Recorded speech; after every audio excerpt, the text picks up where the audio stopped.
বাবার বাড়িতে এসে নাকি আমাদের পাগনা গজায়। কিছু মানুষের এমন উক্তি। এই মানুষগুলো হলো সেই মানুষ, তাদের জীবনের কোনো ভালো লাগা, ভালো থাকার কোনো ইচ্ছে, কোনো অনুভূতিই হয়তো নেই, শুধু আছে অন্যের পিছনে কাঠি করা। যাই হোক, এদেরকে নিয়ে আমার কিছু বলার নেই। আজ ওয়েদারটা সত্যি অনেক সুন্দর ছিল। আমরা বেরিয়েছিলাম মান্টুকে ডক্টর দেখানোর জন্য। এখানে আসার পর ফার্স্ট ওর নামটা গিয়ে লেখানো হলো, তারপর শুনলাম ডক্টর এখনো আসেনি, তাই আমরা একটু বাইরের দিকে বেরিয়েছিলাম। আর আজ ওয়েদারটা এমন, আকাশটা মেঘলা হলেও কেমন বিকট যেন একটা গুমোট টাইপের।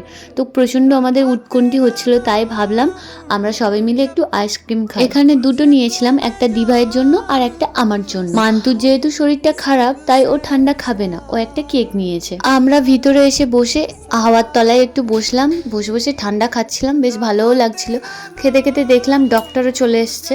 মান্তুকে ডক্টর দেখানো হলো, তারপর আমরা চলে এসেছিলাম এখানে একটা মলে। দিদিভাইয়ের কিছু নেওয়ার ছিল, তাই আমরা গিয়েছিলাম। দিদিভাইয়ের কিছু কেনাকাটা ছিল, তার জন্য আমরা এখানে এসেছি। এখানে আসার পর পুরনো একটা কথা মনে পড়ে গেল। আমি যখন কলেজে পড়তাম তখন এই শপিং মলটা ওপেন হয়। তখন গরমের সময় আমরা কি করতাম, বন্ধুরা মিলে কলেজ থেকে কখনো কখনো এখানে চলে আসতাম ঠান্ডা ঠান্ডা হাওয়া খাওয়ার জন্য। হঠাৎ করে আগের দিনের কথাগুলো মনে পড়ে গেল, তাই তোমাদের সাথে শেয়ার করলাম। তোমরাও কি কখনো শপিং মলে শুধু হাওয়া খাওয়ার জন্য ঢুকেছো?